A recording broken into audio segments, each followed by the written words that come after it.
Hello, Mark Miller here once again for Kitsap Literary Artists and Writers and our Artisan and Creative Showcase.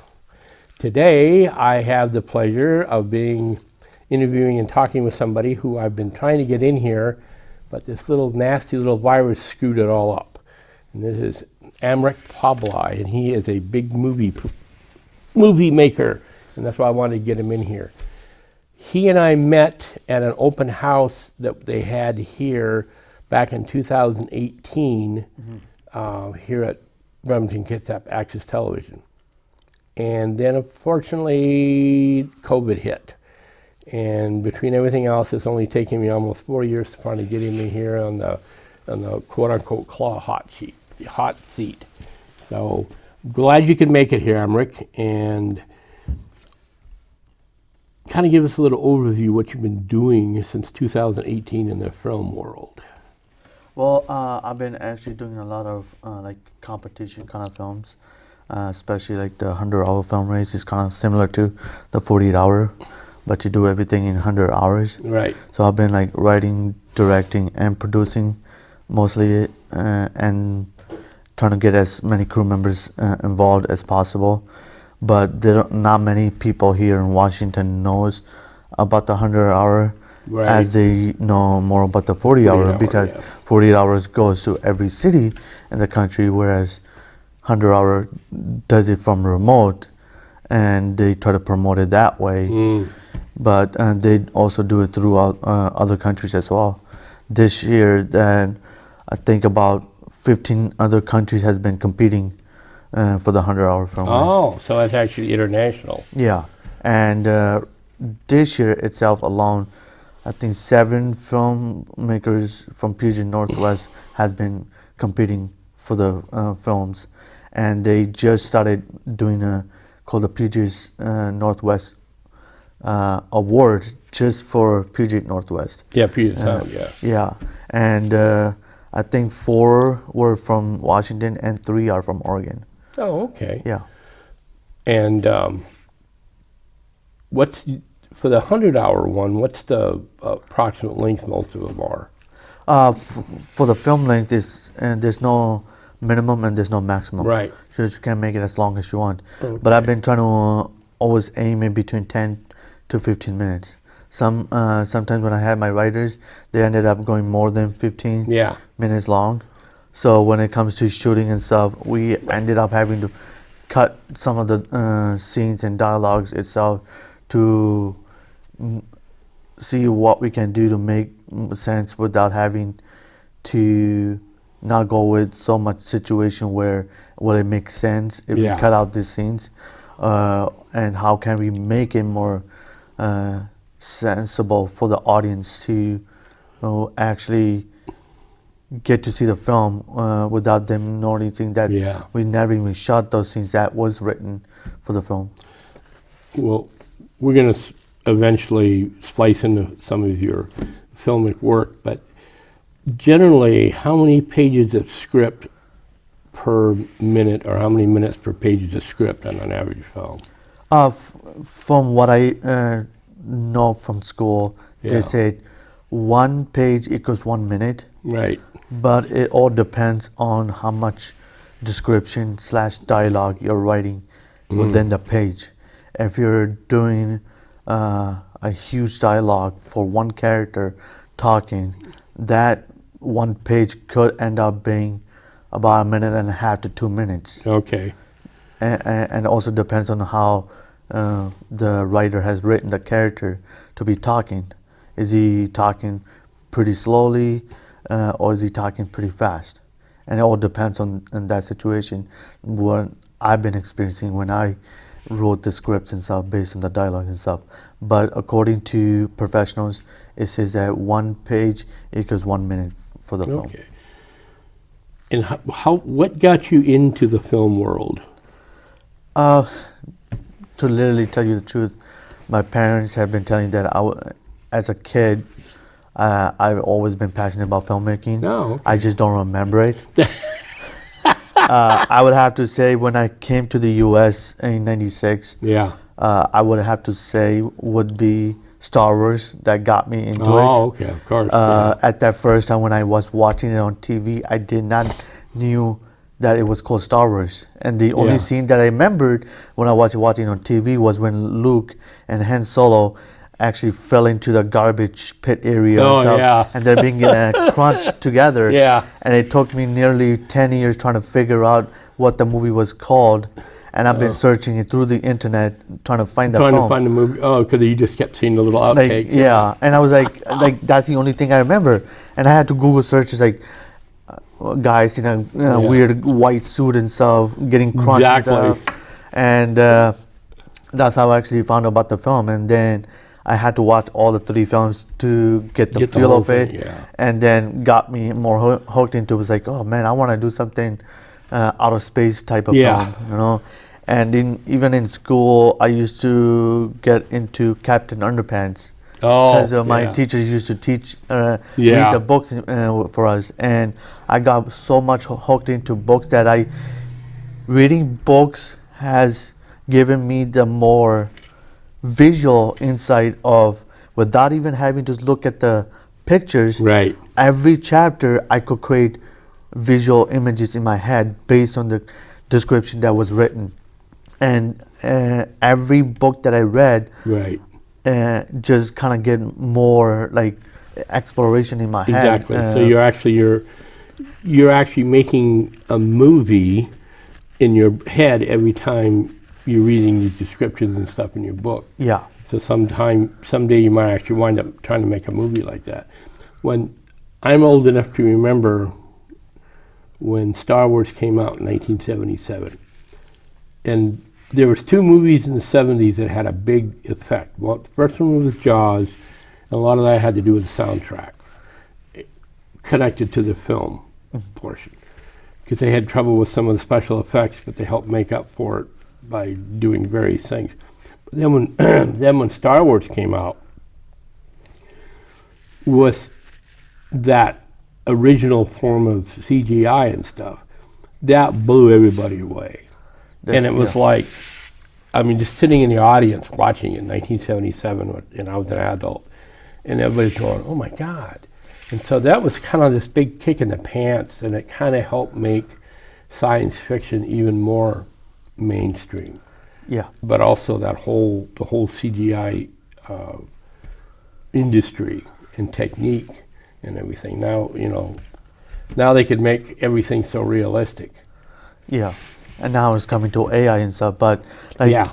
growing up, having to watch behind the scenes Yeah. on Star Wars itself, the stuff that George Lucas had to go through Exactly. to making as good as possible the film, because mostly a lot of the stuff that he was shooting was like prop, and there Right. was at one point where the set actually caught on fire. Oh. Nearly 80 to 90% of the stuff got burned. Oh, I didn't know And then about they that, had yeah. to, and he was kind of torn down, trying to Yeah. figure out like, oh crap, now everything is destroyed. Yeah. How am I gonna make this film happen? Right. So they had to, and then he tried to find other, whatever they could to replace those Right. stuff to keep continuing the film. And then I also found out that he went through every studio to pitch his idea for Star Wars, and they all rejected it. And 20th Century Fox had only, I think, $5 to $20 million that was only to cover them for financially. Right. And to get them keep it going. And one of the executive producers was like, oh, what the hell, I'm gonna lose this money, I'm gonna get fired for it. Yeah, but I'm I just would do gonna it just anyways. give Yeah. this money Because to it George looks so Lucas cool. to make it happen. And he was risking it, and then George Lucas ended up making a huge amount of profit yeah. for I think 20th I Century saw Fox. something, because there's been a bunch of controversy because now they have these mini-series based on Disney's doing, and people are Yeah. complaining about that Disney's killing it. But I saw something that he made like $771 million in profit on the original Star Wars movie. Yeah. Back and that was that late 70s money. So I don't know how much it would be in today's dollars, but Yeah, definitely. but that And much. then he also had like the rights to books and prop like toys and stuff. Yeah. what he was making more profit out of it, and then 20th Century Fox on the rights of like selling the films in any format or TV and stuff, Right. and that's how he was actually making a good amount of profit. Oh and stuff. yeah. But yeah, that's just, it's funny in the filmmaking genre, you know, how certain things, a lot of it based on technology, but just sometimes just what society's going through, how that affects the filmmaking world and what people are interested in and how they actually make films. Definitely. And we don't long, they did away with the old huge studio system years ago where the actors were basically owned and stuff. And I don't know if you watch a lot of the older films, like, you know, back in the 40s and 50s and stuff like that. I did watch some of. I did take a class regarding, Yeah. especially Hitchcock films. Oh, okay. We had to study it, and because when I was going through school, everybody always talked about Psycho, Birds, and stuff Yeah. like that. And everyone was like, "What makes this director so famous? Right? Why everybody Yeah. keeps talking about his film?" So I had to take a class focusing on Alfred Hitchcock, and I his idea about high angle shots and Yeah. low angle shots was what kind of drove me into it, like because from high angle shot, when he looks down at the characters, makes them weaker, but if you're looking more down up at the characters, it makes the character looks more powerful. And I was like so intrigued by it. I was like, I want to use like that for my film as well. And I liked it that he likes to come in his films as well as a cameo appearance. Oh, yeah, you just walk with his through, dog yeah. walking around Something like and that. stuff. And One of them, I think he walks through with an umbrella or something like that. Yeah. Too, yeah. but like all of his films are really intriguing, the way they are suspenseful and creepy in some way, based on how you watch it as a filmmaker and as an audience. Yeah. And you get different takes on it. I think about, unfortunately now, as you get older, you start noticing stuff like this. When they used to shoot stuff on sound stages, Yeah. and they used to have those really intricate matte paintings in the back Yeah. to make it look like it was part of the desert or part of whatever. So I've got to the point now on older films, I'm looking to see if I can pick out the matte. You know, but back then when you went to the movie theater, you didn't even think about that. You're watching the movie. Yeah. Now it's you're trying to see that whole evolution of special effects, I guess, is what you're kind of looking at. Definitely. Now I got so much into filmmaking. It's like I can't stop watching a film without decoding the film as I'm watching it for the first time. I'm like, oh, so you see that there's a mistake right there in the movie Yeah. that they did. Yeah. And I was like, and my wife goes like, Yo, would you just shut up and start watching the Yeah, let movie the and movie enjoy it? out, While yeah. I was like, okay, I'll zip it off. But that's the thing is you get wrapped up into, and people I don't think really, well, some people probably do, but you get wrapped up in the whole filmmaking process when you start thinking that the filmmaking industry is still a young industry. Yeah. You know, it didn't really get started into the very part of the 20th century. And so you start seeing what we're doing now, like you mentioned AI and stuff like that, and what they're going to be doing. And of course, now there's that, in the writing world, there's a big, huge discussion about, oh my God, you're cheating if you use AI and stuff like that. Yeah. And I don't know what they're talking about in the film world. There's been a thing somewhere in the article, I just read it a little bit, but it has been to a point where there was one film that was written by AI, and the AI wrote the film within, I think, 10 or 20 minutes Right. of the whole script, which took a writer about more than a month Right, to to write do it, it, because yeah. they have to sit there trying to figure out decoding the characters and stuff. Right. Whereas AI is just like, okay, it's easy and there you go. I got it right here for 20 minutes. And then it gives the producers like, oh, I can just do it for $5 Yeah. with the AI, whereas I have to pay thousands of dollars to the writer. True, but the flip side, though, and I tell people this, and I get in arguments with some of these writers groups all the time, artificial intelligence, I can, at least with books, it's not all that good. Yeah. Because I experimented one time with one of the programs and did send a couple of prompts in just to see what it was like. And I may sound conceited, but I could write 10 times better than they could. It was rather mundane, I guess would be a good term for it. So if you're making an AI movie, I guess, with a script, I don't know if it's going to be as fulfilling, you know, as opposed to if a human had written it. You know, if you kind of get the concept I'm getting at. Yeah. I mean, like, it depends. Like, now you can, like, as filmmakers, you'll be, depending on it, tell, like, if the movie was written by an AI or if it was done by a writer. That's, I think, one of the now early stages of filmmaking where filmmakers will be able to tell. But then at the same time, I feel like even my, I'm still trying to get into the filmmaking business, which is kind of difficult because I have to showcase my abilities to Hollywood, saying, hey, this is what I can do. Whereas they already have so many directors, writers that does it, so they don't want to have somebody who does like short films because there's like over thousands of people across the country that doing it. But more and more people, just like I see a lot more independent filmmakers out there that aren't going to Hollywood. Like you said, the 100 Hour out of Atlanta, Georgia. You've got other pockets like Georgia, Texas, some other states where the tax system is more conducive towards filmmaking. Yeah. And so it's starting to spread out more, and I see more and more independent people somehow getting financing and making movies. Now, some of them are good, and some of them are crap. Yeah. So some of them are going to make their money back, and some of them aren't. So it's but at the same time, it's all an artistic, attempt at doing something, and I think that's what human beings, it sets us off from most other creatures, is that we try to create that art, whether it be filmmaking or writing or whatever. Yeah. And so what's the longest film you ever made?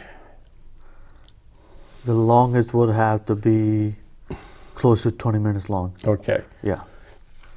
And that film itself was a kind of like a challenging at the same time, but it was for me to flush my idea out that I've been working for nearly 10 years trying to come out with a story to really induce into the American culture of how we see the government itself. Oh, okay. And it all comes down to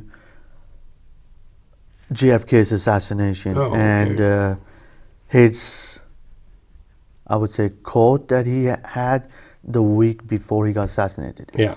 And that quote itself is the singularity of what this whole story is about. Okay. And he said that every man, woman, and children are being brainwashed by the government. Yeah. And before I leave this high and noble office, I tend to expose the plot of that we are being brainwashed to do whatever the government wants to do. And that was a week before he got killed. Yeah. And then I started thinking in my head, it was like, what if the government just wants to quiet somebody for trying to expose what they're trying to do? Which is interesting because him growing up with the Kennedy family, he was part of the inner working of the government because his father had so much influence. Yeah. And he was a millionaire, et cetera, et cetera, et cetera. So it's kind of fascinating that because I know that's one of the many theories about of why he was assassinated, was there was a grander conspiracy. At the same time, he used that power that he got from being connected with the government to do a lot of things for his own self-edification. That's why he had all the mistresses and stuff like that. Yeah, definitely. So with that 20-minute film, have you been marketing it to try to expand it or not? Well, right now I'm using because I already did like as a 3-part trilogy already as a Okay. short films, and my last one was called Vendetta, Yeah. and that was supposed to sum up exactly what I wanted to tell the story. But I already have season 1 written out as a TV series. Oh, like a miniseries? Miniseries. Oh, okay. And I'm now, right now, that trilogy, I'm actually using that base of it for my feature film that will lead up into the Okay, that's what I'm series saying. itself. So you're actually planning on doing a feature film. Feature film, yeah. And the Okay, feature cool. film will lead into the series, but there is a gap between the series and the film itself. Right. And then it will go into the series, and the series is supposed to be kind of like for the audience, like here are the characters, Yeah. and this is how they came to be. And then season 2 is gonna pick up more of the action based on if I get the funding from distributors, like, hey, Yeah. this is huge hit, here's the money, make it happen. Right. So how are you marketing it? And this to kind of explain how you market a film, especially independent film here in today's society. I'm trying to the only way I'm trying to do it is putting it out on YouTube, Okay. having people look at it, and then I'm trying to get more film festival screenings, Oh, okay. and getting an award for it. And then I'm using the awards that I won and putting it on IMDb in hopes that somehow And, I'll and, get that. and one of the awards that you've won for your short film so far? Mostly has been for like best short film, but it's just been like for like best short film itself, okay. and then I've been trying to get it myself out there by showcasing as for best actor and actress based on how good the performance that they have done. Yeah. Because I'm trying to get all the actors who are locally here Oh, yeah. to get them out there, and I want to promote them as well, because almost all of the actors that I've been working with I've been working for more than 4 years, Right. because they had the trust in me for the project that I'm doing, and they're allowing me to trust them for giving them a really Yeah. good performance and making the film happen. And they trust me on those projects that they feel like they think that they are connected to the characters itself, and they want me to make it more progressive as I'm moving forward with filmmaking. Yeah. And that's what I know you yourself and some of the other independent filmmakers around here I like, because they're trying to use a lot of the local talent Yeah. in their films, whether or even behind the camera. Like, I know, got a friend of mine who's a good sound guy, and so it would be nice if, I guess, the big wigs in Hollywood or whatever would notice more and more of the local talent, and that it wasn't such like a big machine. So have you tried to get any type of Hollywood agent or anything like that? The one thing I haven't done like through Hollywood, but Right. I've had contact through some of the online streaming platforms. Okay, yeah. From what I remember, Hulu, I contacted Hulu. They said that I have to have an entertainment attorney before I can No, try to sell yeah. my project to them. Yeah. So that way, the attorney understands the concept of the contract, Right. and explaining to me more better, so that way they're not stealing anything and No, then they're say like, worried hey, about- this was Yeah. our project, not his. Exactly. Which has been going on throughout the years with Hollywood. No, I know everybody. Somebody starts with a project and somebody hears about it, and before you know it, they're trying to, Yeah, and I start think their own version of it. a good example would be Robert Rodriguez's Predator film that he wrote back in the 90s before Oh. Predator 2 came out. You probably heard about Yeah. the Predators film. Oh yeah, all of them. Yeah. So he did the Predators way before the second one came out, and he did it for 20th Century Fox, but they put it on shelf, the script, because it's like, oh, we don't want nothing to do with this. It's not that interesting. So they did the second one, which some people are Yeah. here and there, kind of disliked the film Exactly. and liked it. And that's when 20th Century Fox, now after like what, 20 plus years later, they saw the film script that Yeah. Robert did. It's like, oh, let's just do it. Let's But do it. Robert was like keen to come quickly. It's like, no, I'm producing this film because Right. it's my project. Exactly. I don't want you guys changing Yeah. anything of it. So Okay. he ended up making, I think, minor changes to the script Yeah. since he wrote it, and then had more control over who he Right. wanted to direct, where the film should take place. So that way, 20th Century Fox Yeah. has no control over changing everything. Otherwise, it would have become a huge flop than what Exactly. they made. Well, I'm glad you got here today, finally, definitely. after several years of trying to do it. That's going to be this episode of the Kitsap Literary Artists and Writers Artisan and Creative Showcase. And once again, Kitsap Literary Artists and Writers, we have an actual formal meeting. We meet twice a month, first and third Wednesdays at the Sparrow's Pizza Place on Kitsap Way in Bremerton, Washington. We invite all creatives to come there. We have an awful lot of authors. Now we have some editors, publishing type people. And I also have a separate little film group called Kitsap Peninsula Filmmakers that is connected with KLAW. Thanks to the efforts of BCAT and also my publisher who has a film division, Blue Forge Press, Blue Forge Films, this episode will be broadcast on Comcast Channel 12 and Wave Cable Astound Channel 3 on Saturdays at 6 p.m. Once this is also edited, it will be placed up on the KLAW YouTube channel. In addition to Amrik here will also get a copy of it where he can spread it out to the ether. KLAW is basically a non-for-profit organization, and we reach out to all types of artisans. If you'd be interested, especially if you'd be interested in being interviewed on this show, just contact me, Mark Miller.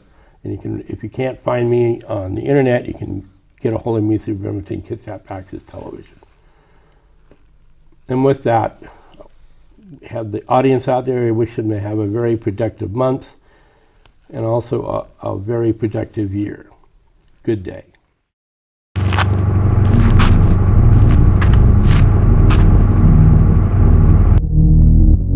A military guy by the name of Chase. This should be quite swift. You must really hate this guy. This man wrecked my family. He needs to be gone. You shouldn't have left your dad. He loves you. I don't care. If he really loved me, he wouldn't have made me choose between him and you.